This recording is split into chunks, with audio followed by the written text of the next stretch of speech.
comfortable watching the event live streamed on screen on a monitor. We'll bring in a few extra chairs here. We'll begin underway in just a moment. Thank you.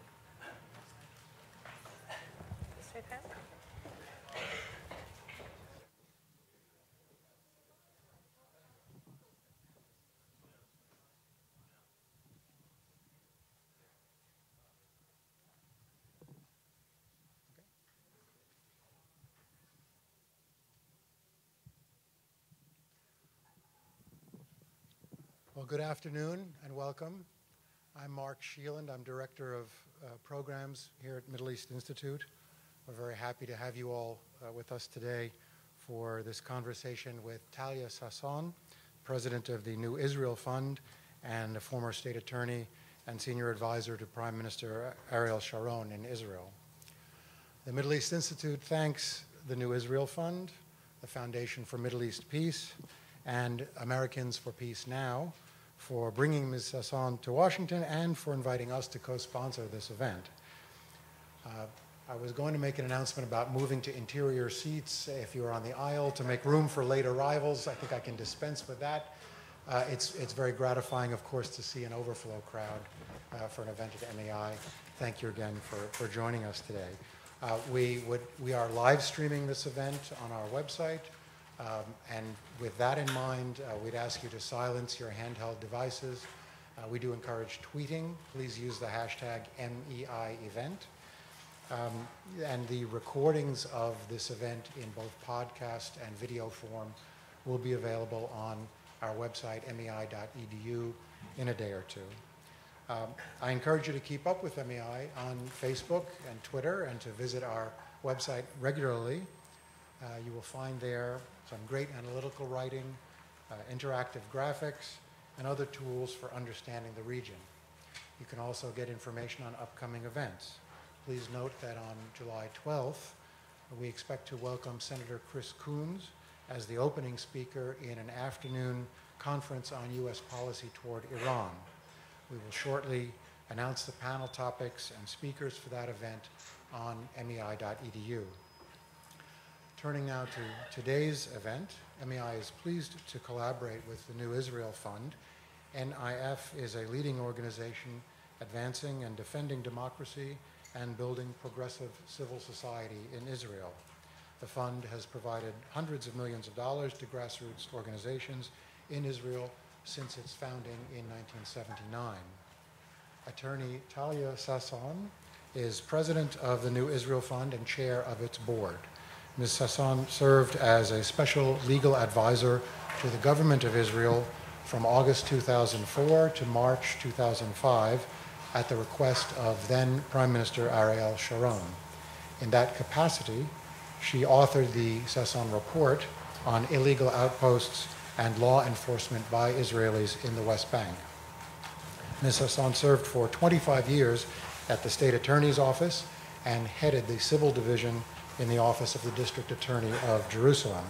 In 2009, she was a candidate for the Knesset from the New Movement and Meretz parties.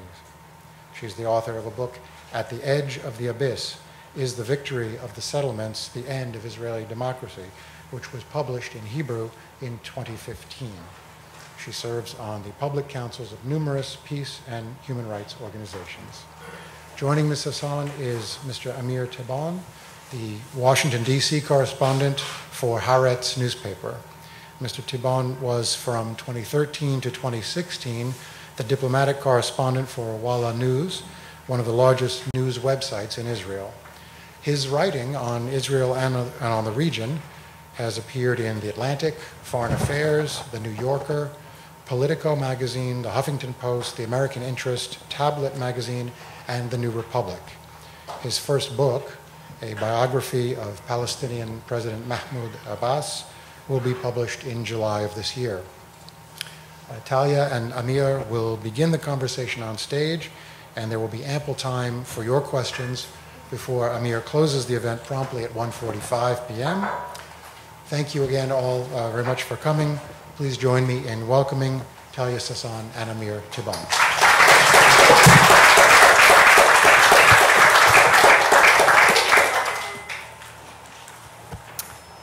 Hello everyone. Okay, the microphone works. That's good. It's a pleasure to be here. Talia, thanks for being here. We'll start our discussion by talking a bit about things that are happening right now on the ground in Israel, whether it's with regard to the settlement movement, things that are happening inside Israel in the democratic and legal aspects. And at the end, we'll talk a bit about what the fund is doing these days and all kinds of projects that are taking place. And we will have time to open it up for questions. And I assume there will be many of those. So let me start right off by asking you, Talia, a question that has to do with things that are happening today, but draws a bit on your experience when you were working as a legal advisor to the government in the days of Ariel Sharon.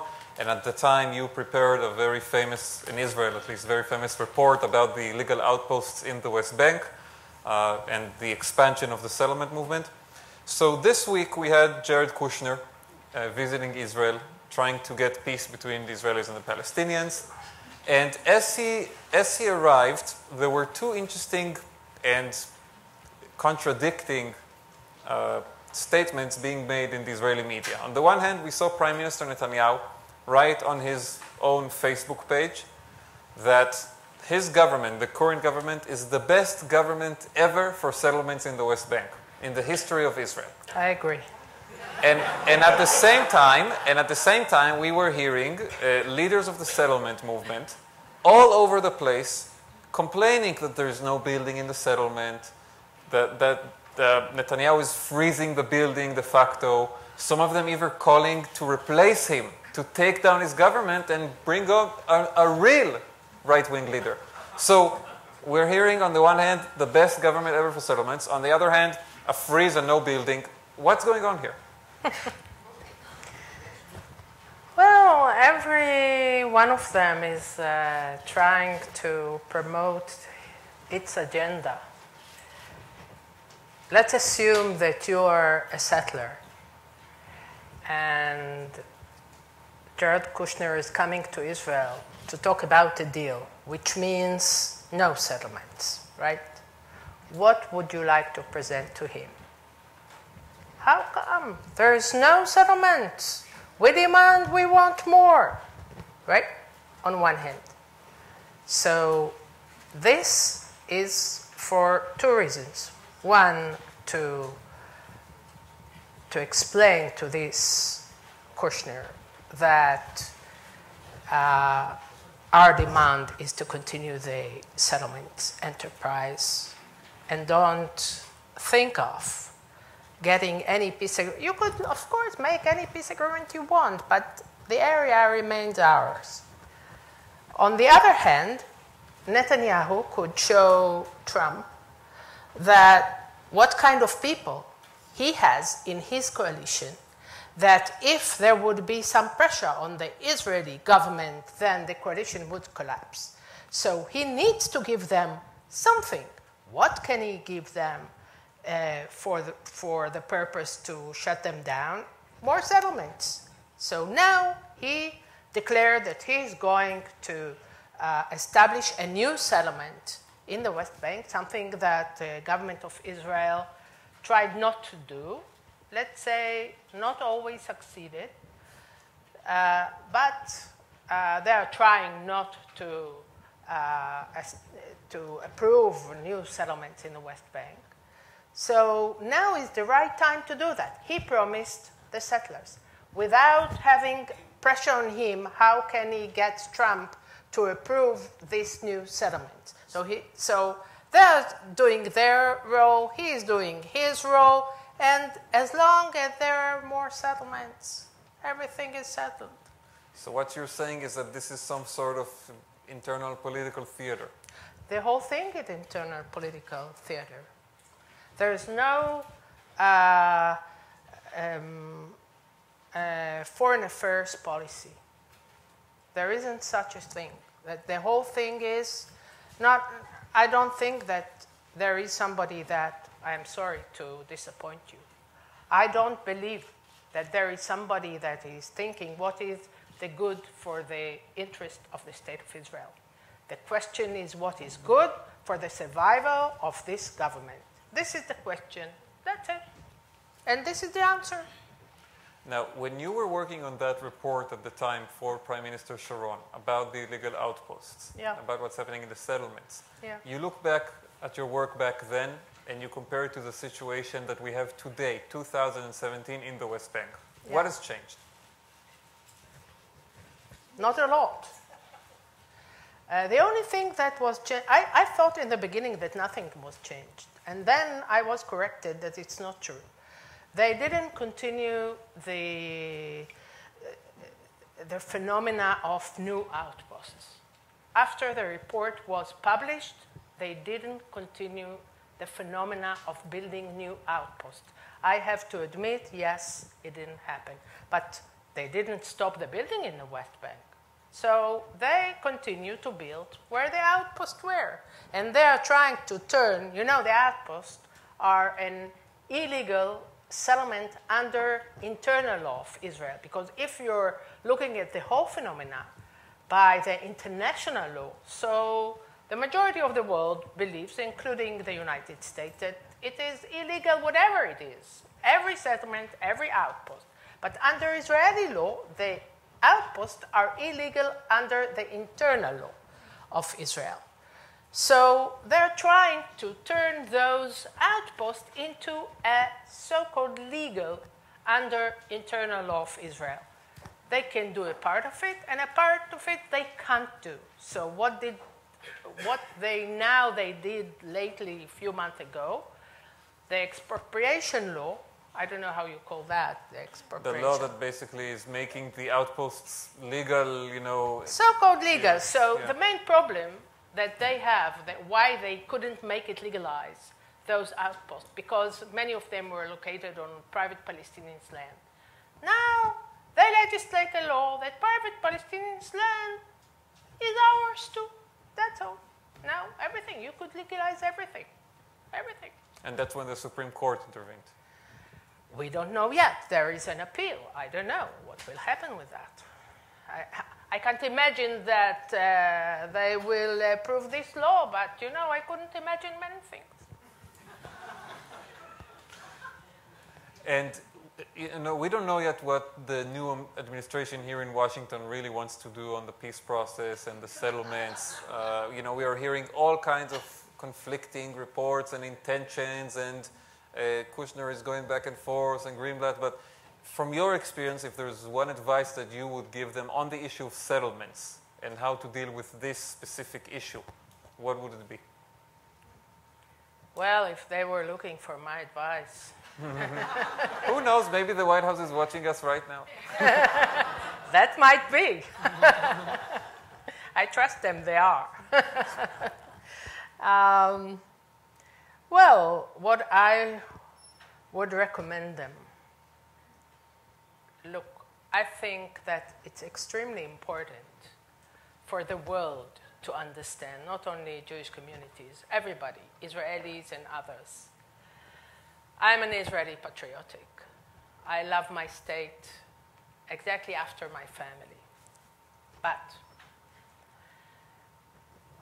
to be a patriot of the state of Israel, you can't put into that definition the power to negate from Palestinians their right for a state of their own. Now, I want to tell you something. Ben-Gurion, he was an Israeli patriotic. He loved the state of Israel. He worked for the state of Israel. Nobody doubts that. What he decided on 48, he decided about the partition plan that the United Nations approved, 181 resolution of the United Nations. This resolution, although I'm not saying that the borders that this resolution accepted, those are the borders of the state of Israel. Nobody is talking about that. All the world is talking about the 67 borders. But the idea of partition, this is the principle. The idea of partition, you can't have it all. I think every one of you, an adult, knows and understands you can't have it all. Everything you want, you have it. You can't. This is not the world. Now, there is a place, there is a land, there is people that are living there for decades and decades and decades. The land wasn't empty when we Israelis, the Jewish people, decided to build our state there. And we were right. And we had the right. And this right was recognized by the United Nations. But what right was recognized? The right to have a part of the place, not all of it. Because if you take it all, then the other people don't have it. So you are relying upon the idea that they started a war, then you occupied the whole area, then it's ours. And of course, God gave it to us, so there's no debate about that. So it's ours. It's not ours.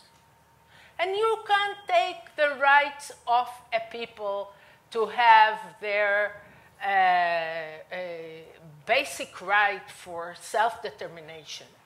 You can't take it from them. Look, you know what the Germans did in the Second World War. Can you remind me of some people who did something worse than this? Did someone said ever that they lost their right for self-determination for the Germans people? So what are we talking about? And this is from the Palestinian point of view. And what about us? For us, it's a disaster. We want for us a disaster, not less. We're losing the state. We're losing it. Because our state was based on democracy, on the two main principles, the homeland of the Jewish people and a democratic state. If we lose democracy, we lose the legitimacy of the world, of the homeland of the Jewish state. We have to understand that. And the only way that we could remain a respectful state in the world is to have a part of the land, not all of it. That's it. That's the whole story. And when you, and when you talk about, and this is the last question I'll ask about this part of our debate, because we have many other issues to talk about, but when you talk about the issue of self-determination, so Netanyahu comes and says, well, the Palestinians need to accept our self-determination as well, you know, accept Israel as a Jewish state. This is the condition. So what is your answer to that? I agree to that, but not as a precondition, as the last condition of the negotiation. Look, I'm talking with Palestinians, and there, I don't know if you've heard of the Geneva Accord, maybe part of you knows about that. In 2003, there's an Israelis and Palestinian launched an alternative peace agreement between Israelis and Palestinians. And all the core issues were covered. All of it was written. Every negotiation, formal negotiation, after 2003 was based on this, and this was based on the Clinton parameters. So how the agreement is going to be looked like, everybody knows. We know, and Netanyahu knows, exactly. Now, if he puts a precondition of recognize the state of Israel as a Jewish state, what does it mean? What a Jewish state? What is it? Is it a religious state? What about the Arabs? 20% of Israelis, 1.8 million Palestinian citizens of Israel. What is this Jewishness to do with them? Is this a religious state of the Jewish people? It's not theirs. This is what the right-wing people want now to legislate the law about the nation state. This state belongs only to us Jews. What about them? What does it mean to be a citizen of this state, of this, the only democracy in the Middle East? Being a democracy, a type of a Middle East, not a democracy. Well, so we could go on probably to talk about the core issues of the conflict for hours, but there are, you know, and I think I'll bet that, if we'll have this discussion another year, we could still bring them on, unless Jared Kushner pulls off the most amazing peace agreement ever. But I do want to ask you about other things as well, because while we are debating these questions, some would say the endless pursuit of the agreement, a lot of things are also happening inside Israel that I'm sure you have a lot to say about. And I'll start by asking you about the breaking news of today, of this morning in Israel, when we heard that the spokesperson for Breaking the Silence, an organization of former IDF soldiers and officers who are testifying against the occupation, has been asked by the police to come for questioning because he basically testified about using very harsh violence against an innocent Palestinian. How do you view this development from today? Well, what to say? First of all, the whole idea that that person admitted that this is what he did, and therefore he's a part of this organization, and he approaches to the government of Israel to stop the occupation because it's not he is not the one who did it. It's a phenomena that he was ready to admit that he was a part of it, but everybody is doing that. Now, they caught him and want to charge him, and who wants to charge him? The minister of the Ministry of Justice. She wrote a letter to the Attorney General and said, you have to find if it's true, and if it's true, you have to charge him. So there's so many things to say about that. I don't know where to start with. First of all, I don't know. How come that a minister is involving with an investigation? This is something I can't accept. Once when I was a prosecutor, you know that I was one of the senior prosecutors in Israel. I even was the head of the investigation against the first criminal case against Netanyahu. But they didn't accept my opinion. But anyhow, I got once a telephone call from one of the ministers that used to be, not now anymore, and he wanted me to do something about some investigation. I said to him, I don't understand. First, how come that you know my cell phone? Second, why, if you know my number, how come that you are calling me? Third, I don't know what you're talking about. I can't talk with you about any investigation. You're not my boss. I owe you nothing. You're a minister in the government, and I'm very sorry I can't talk with you about that even. Right? So this is what I'm thinking, really. Not to be so brave. I think this is what should be done. How come that minister wrote to the Attorney General what to do in a specific case? I can't get it.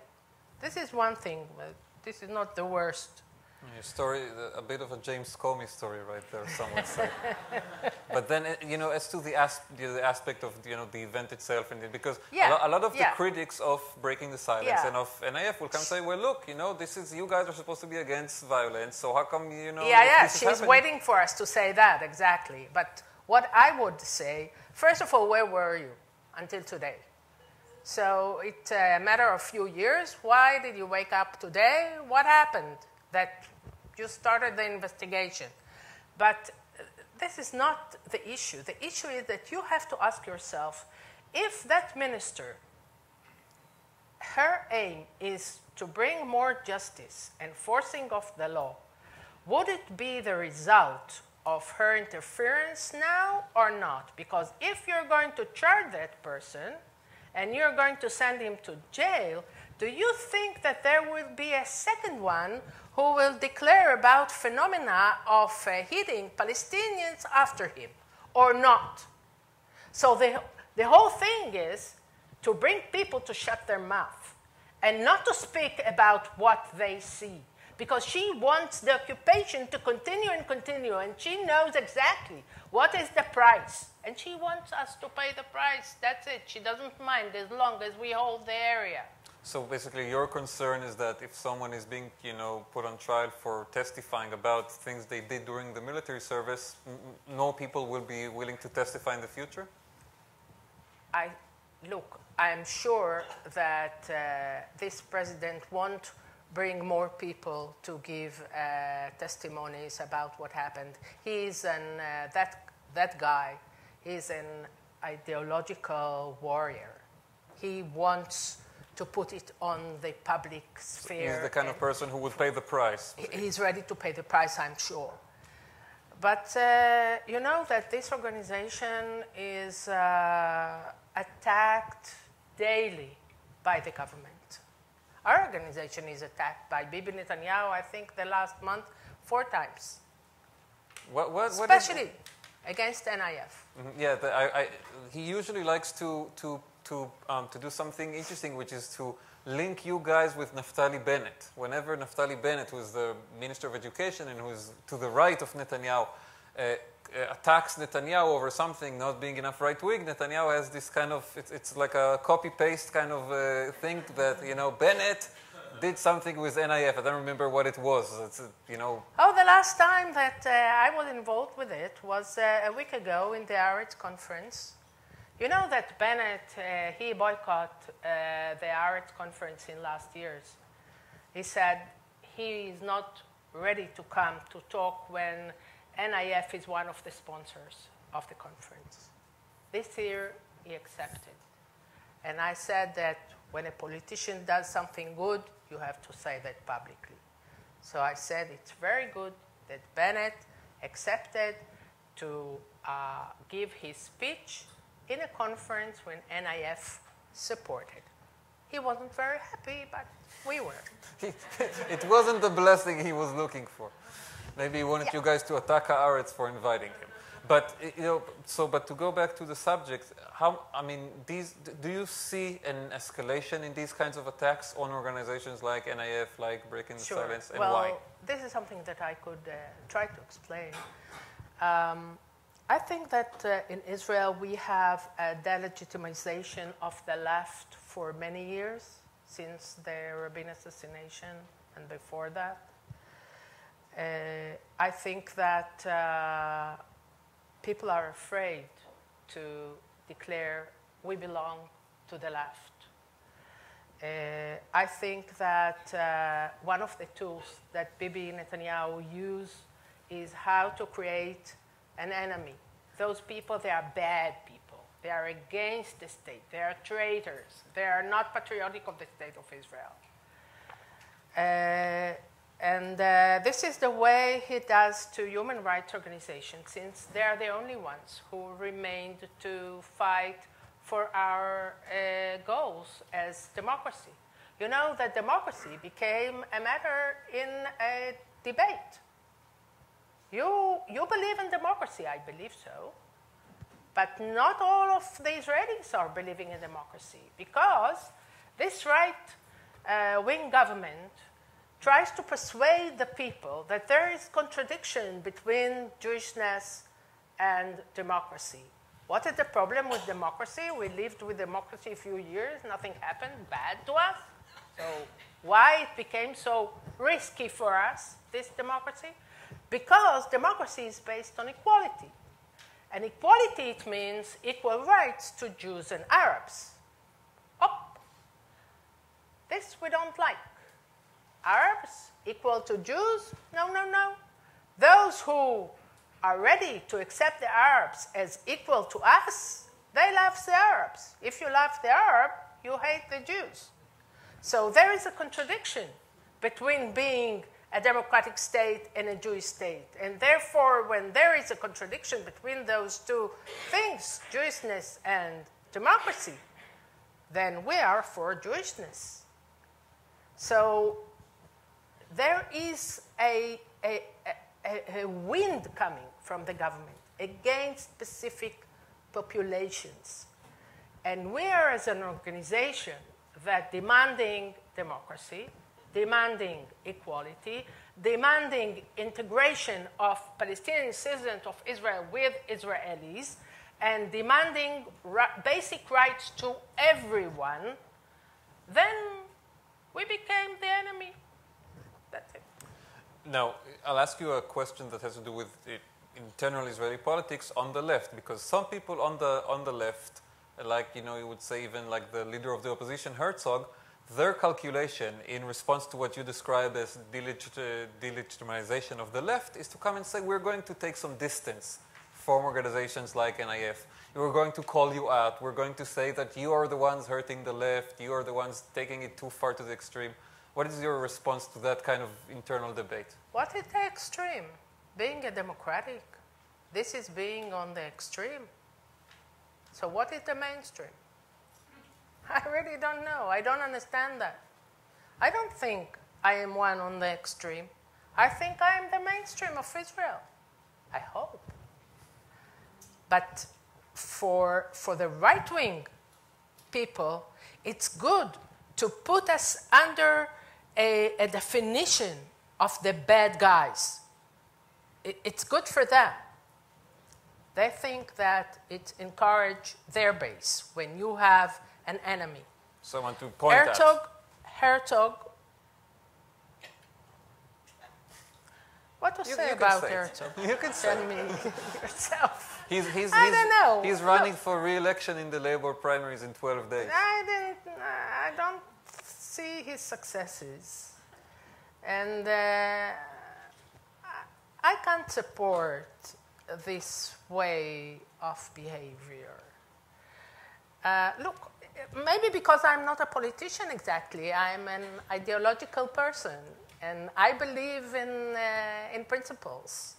I can't leave my principles for other goals. So I believe in democracy, and I'm ready to fight for it.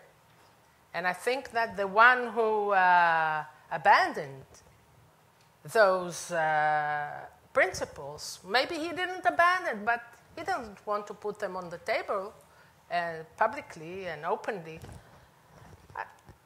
I don't think, you know, I think that it's even from a political point of view, it's a mistake. Why? I think that people understand that. What, that there's something, there's something being concealed, something Look, not being truthful? there is a debate in Israel. You can't hide it. You can't hide it. There is a debate. There is one way that people are thinking, and this is a different way than people are thinking. You have it in the States. You know that. So you can't hide yourself and pretend as if you belong to them when you belong to them.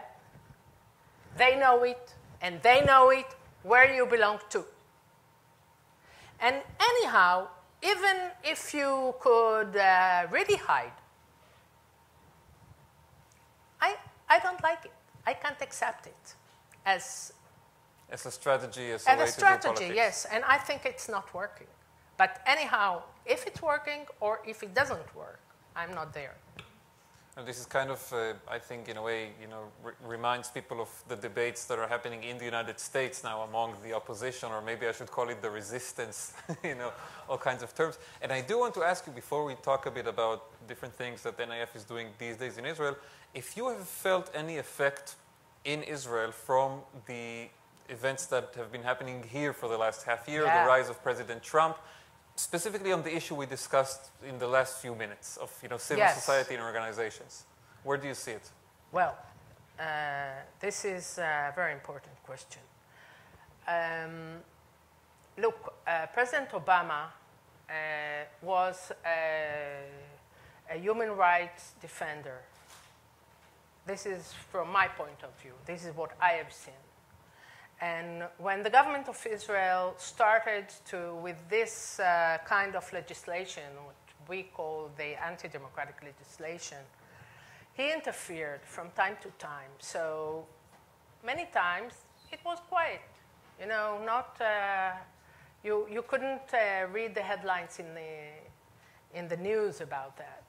But there was sometimes that it was he went public with it. For instance, about the law of the NGOs, that Bibi Netanyahu legislated a softer law in the end of the day, that, you know, that some organization has to put a badge on their clothes when they are coming to the Knesset or wherever, and to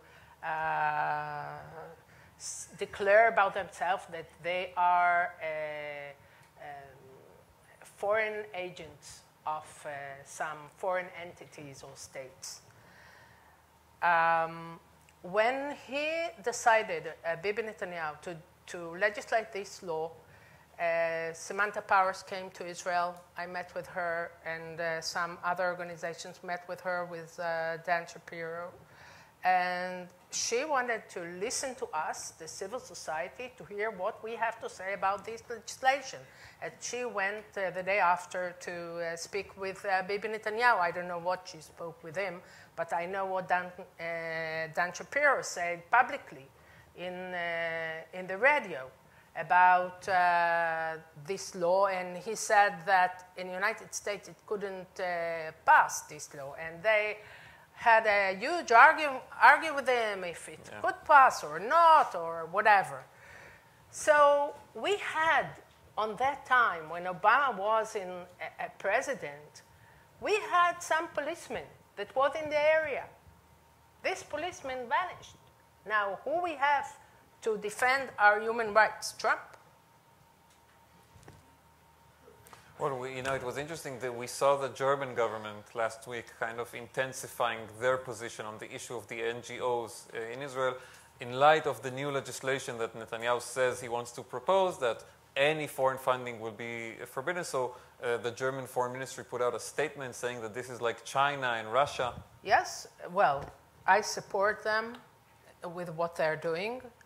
I don't know if you've heard about the visit of the Minister for Foreign Affairs of Germany visiting in Israel, meeting with some human rights organizations that Bibi Netanyahu prohibited him to meet with. And he said, if you're going to meet with him, I'm going to cancel the meeting with you. And he did it.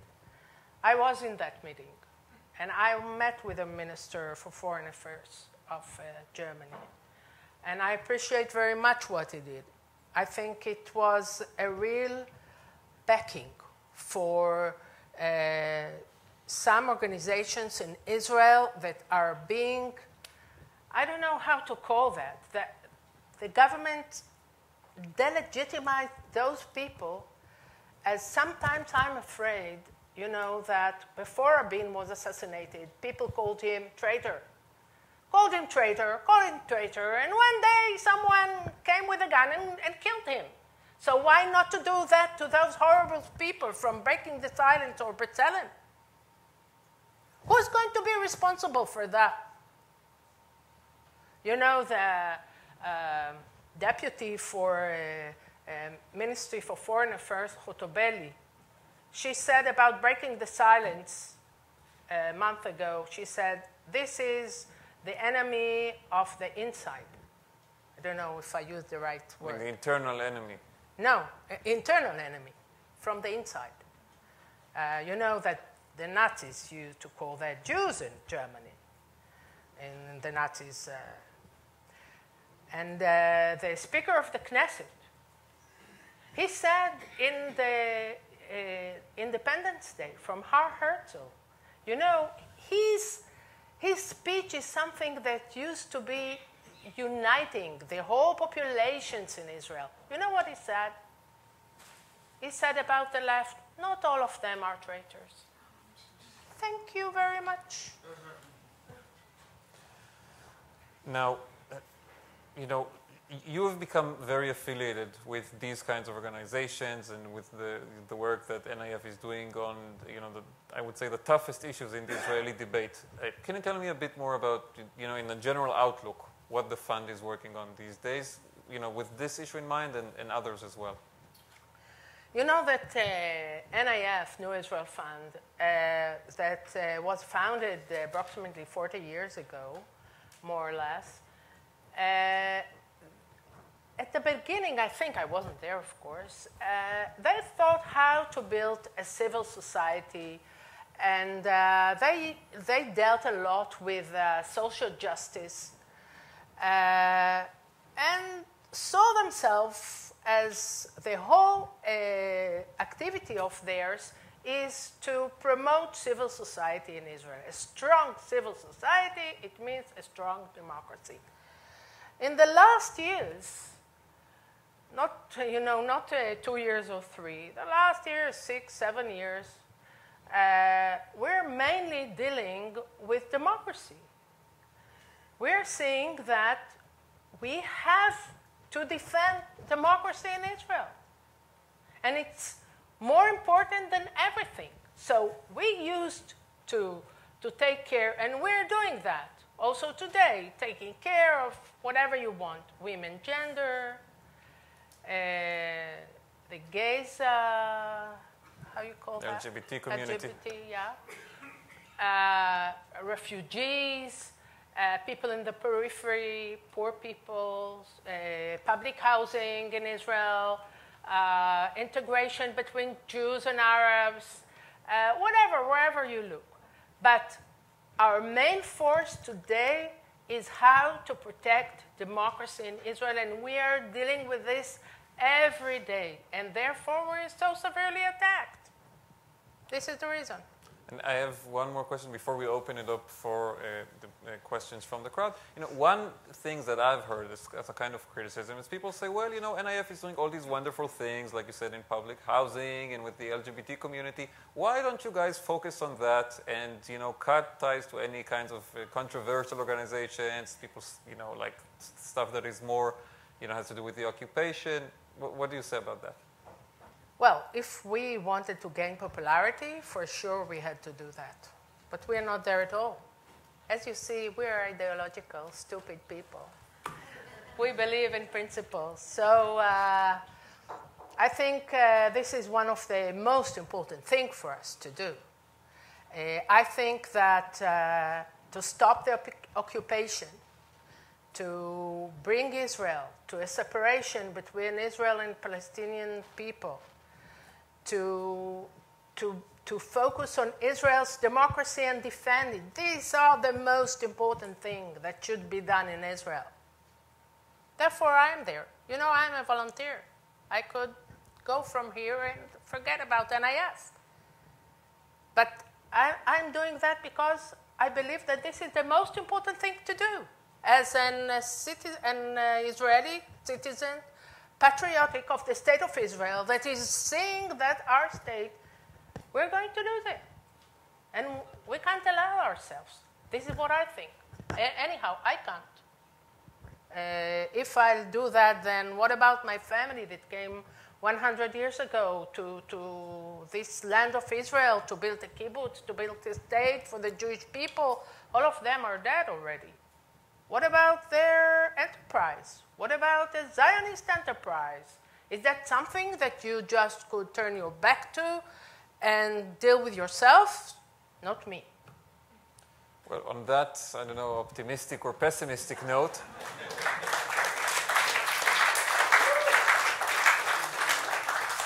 we will now open it up for Q&A. I just want to emphasize, please ask questions. Do not answer the answers by yourself, all right? Specific, focused, and short questions, please. And we have a lady in the back. Yes. Thank you very much for your comments. I feel the need to say that. What percentage of the Israeli citizenship feels the same way as you do? Because it is extremely dispiriting watching this from here, watching what's happening and having the same reactions, also worrying about our own country, but worrying about Israel. Thank you.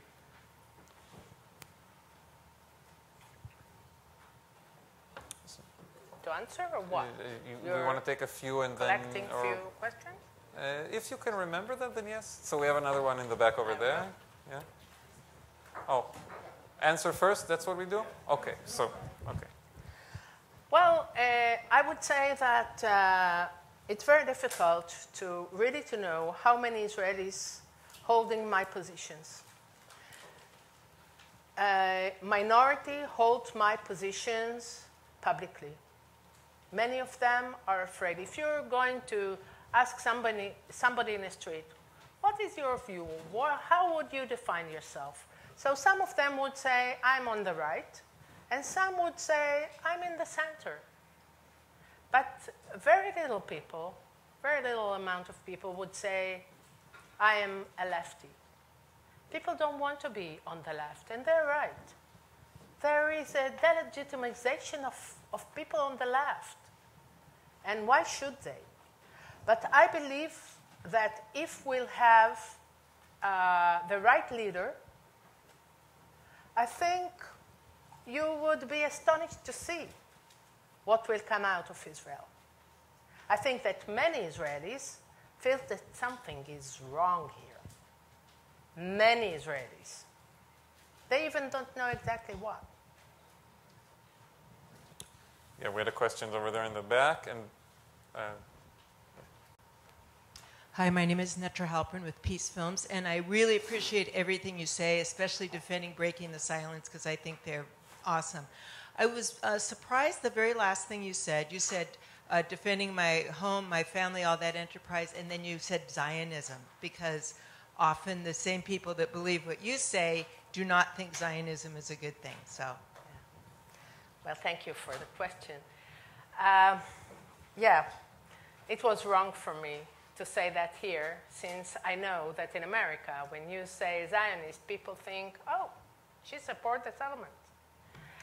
No, so I don't support the settlements. I believe in the old way of Zionism, as it was declared in the Declaration of Independence of the State of Israel. The State of Israel was founded on two main principles: being the homeland of the Jewish people, be open to every Jew in the world that wants to come to Israel, make Aliyah, and be a citizen of Israel. I am for it. I am for Israel as a democratic state. I am not ready to accept Israel as a non-democratic state. These are the principles that I believe in. To that, I call being a Zionist. This is the Zionist movement, that this is the Declaration of Independence that came out of them. This was the beginning of the State of Israel, and these are the principles that the state was built on. Okay, now, I know that today there are people who said, oh, creating the settlement enterprise, this is Zionism. This is post-Zionism. This is bringing us to a dead end. This is the end of the Zionist movement. Gentleman in the back, yeah? Yes, thank you. My name is James Warren. I'm not affiliated with anybody, so that gives me a certain freedom to say things others might not. I'm wondering what you would like from us in the United States. I wholeheartedly agree with almost everything that you've said here, but it's not a view and a set of opinions that's widely held over here or is really allowed to be discussed in many forums. You can say it here at the Middle East Institute in front of 100 people, but people do not get on television and get the chance to say the things that you are saying in this country. Nobody in Congress talks the language that you are talking. It is extremely difficult, and anybody who tries to say these things faces a wall of opposition from Israel's supporters here. The mainstream Jewish establishment and the Jewish organizations are very hostile to anyone who says the sort of things that you say, and they're not slow to call people anti-Semitic if they do it. So what would you like us to do to help you? Thank you for the question. I know it's difficult, and it's a phenomenon all over the world in Jewish communities that I meet, wherever you want, the same phenomena, and the same phenomena in Israel. I think that, you know, I don't want to give you an example from the German government. But what they did just now was extremely important for us Israelis, because people who love the state of Israel, and this is my love, don't question that, I think we should say the right thing to protect the state when the policy of the government is totally wrong. Now, I know that you're, I assume, a Jewish person who, a Christian, or whatever you are, sitting here in the States, and I know that it's difficult for you to come and say, well, I believe Israelis should do this and that, but I'm not a part of them. So people would say, well, you're not there, so how come that you have a say about what's happening there? I think that that today we arrive to a place that it's so threatening of the existence of the State of Israel, that everyone who loves the state should speak up. Because we're losing this state. We're losing it. And therefore, you could say, look, I'm not saying that Israel should take part in some war, yes or no. Of course, I'm not a citizen. I'm not there. But being a democracy, this is the resolution of 181 from 48. This is the principles that the state was built on. This is what this state declares about itself since the minute that it was founded until this day. The only democracy in the Middle East. So what are we talking about? Democracy? How come that they're going to legislate a law to stop funding of NGOs that thinking differently from the policy of the government not to be funded by foreign countries? Why? We know what kind of state does that. So why can't we speak up? Even here, why not? Why the German government can do that and people here can't do? And not to speak about the Jewish people, that Israel declares that we are the homeland of the Jewish people. We're a Jewish state. So what about us? Can't we say that we're going to lose the state if we'll do this and that and that? That the state of Israel said that we are a part of it. And when we are talking about the Palestinian-Israeli conflict, it's not an internal issue of Israel. This is an international conflict. Over here, yes. The great American philosopher Yogi Berra said it's difficult to predict, especially about the future.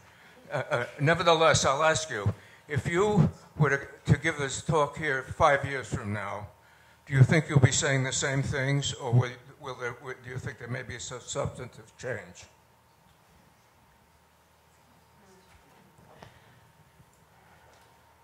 I'm afraid to give you an answer.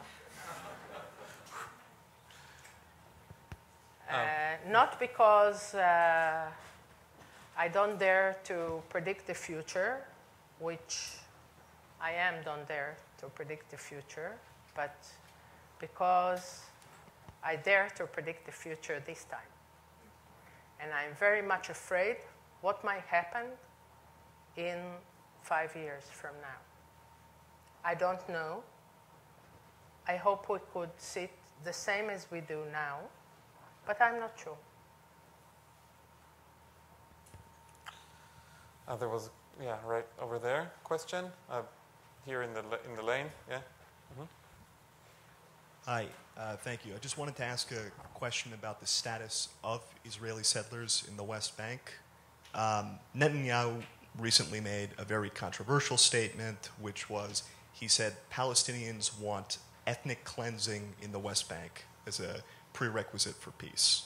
And I thought that many people thought that this statement was extreme, but it did raise a question for some people about what should happen to the Israeli settlers who are currently in the West Bank in the future. Could they be part of a future Palestinian state, or should that entire situation sort of be re-examined? And I was just curious to sort of hear your thoughts about that. Look, I think that to leave settlers in the West Bank under Palestinian Authority, it's a huge mistake, a huge one. And I think that Netanyahu understands that. This is what I believe. He never said that. But just imagine that there is a peace agreement between Israel and Palestine. Israel is removing the IDF back to Israel. Settlers are remaining where they are. And we are fine one night. The day after, maybe an extremist Palestinians might go to some settlement, there's no IDF anymore, and might kill the whole nursery. 20 kids dead, slaughter. What will happen? 24 hours after that, the IDF is back in the area. Or what would happen if extremist Israelis would do the same thing to Palestinians? And both of the extremists would like to blow up the agreement. Both of them. They don't want to have the agreement. Every one of them, because they want the whole land for themselves. And therefore, you can't leave it to those people. It's craziness. And therefore, you have to bring the people back. Why? Ariel Sharon left the people in Gaza Strip under a Palestinian Authority. He ruined all the houses of 8,000 people and brought them back to Israel. You can't leave your people there. It's not, maybe you're thinking of an agreement between two states in Europe, whatever, between the United States and Canada. It's not that. We're not there. Even there would be a peace agreement. It would take decades until a real relationship would be applied in the area. Wait, lady over there in the back. In the United States, we've realized that we've lost the political voice of the people by not taking care of running candidates on a local level and all the way up. Is there an initiative in Israel? Is there anybody who's trying to get young people to run for office, to get involved in politics? I've always felt that many of your best minds have left, and that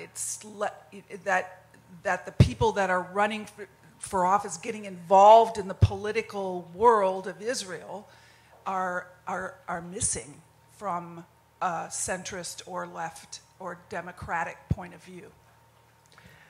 There is an attempt by NGO to prepare people for leadership. We give money for that. We fund it in a way. But if it might succeed, but if you ask me about leadership,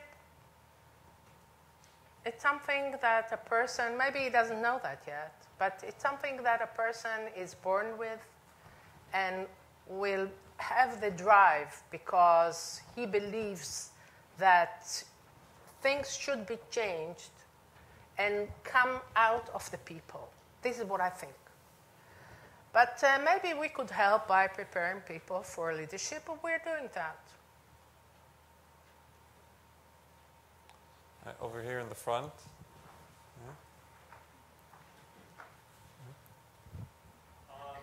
My question concerns the recent book by Nathan Thrall, The Only Thing They Understand, which I have not yet read, but I saw an op-ed synopsis that he wrote, I believe in the June 3rd New York Times. And I've also noticed that if you look for it on Amazon, it gets either a 5 or a 1. Have either of you read it, and would you care to comment on it? I did. Let's move on to questions to Talia. I think it's a really fascinating book, but that's a wholly different discussion, so I apologize. But we have a question over here. Yes, in terms of internal relations between Jews and Arabs, there has been initiatives by the Israeli government, I think it's 922, which involves equalizing spending between Arab towns and increasing education quality and things like that, which seems in contrast to some of the other things you spoke about. And I would be curious to hear your comments and thoughts about that. Well, there was a plan that was approved by the government of Israel to give to the Palestinian citizens of Israel quite a big amount of money through a few years ahead of us for integration and for promoting education, whatever. Then there were ministers who tried to stop it and to avoid the government of doing that. So what I think that only a part of this plan was implemented. And anyhow, organizations that we fund, they were the ones who pushed the government to do that. But I'm not sure we succeeded. Anyhow, only partially, I think. My understanding is it's still going on. It has certain momentum. What? You said the plan is still going on and has certain momentum behind it? I don't know. We're pushing that by Sikui, which is an organization that is dealing with it, with Jews and Arabs. And it's something that you never know with the government, because they decided to do that. And then some ministers try to avoid it. And then Bibi Netanyahu said, we will put a committee to deal with it. And then you didn't hear about that anymore. So I don't know. And question over here in the front. Yeah. In contrast to the gentleman who spoke before, I think it's reasonable to say that here there are some people who are speaking up. The growth of J Street is one indication of the number of Congress people who are willing to be identified to some degree with concern for two states. And more recently, there are lots of signs of groups on the ground that no one is really seeing enough of yet. I think it would be useful, Talia, if you would say more specifically, not just about defending democracy, but about the kinds of groups like Sikui that are working now and what they're working on and how they are working to try to educate the population or protect democracy or whatever you want to call it. Well, this is a lot of stuff to speak about, but I just could say, for instance, people are afraid to go to demonstrations. People from the left, they're afraid to go to demonstrations. So we're funding an organization that is giving legal advice to those people that are getting involved with the police because of going to those demonstrations. We are giving another organization the tools how to make photos and to have evidence of what happened in a demonstration to prove after that in court what happened there to protect those people who took part in the demonstrations. We're giving,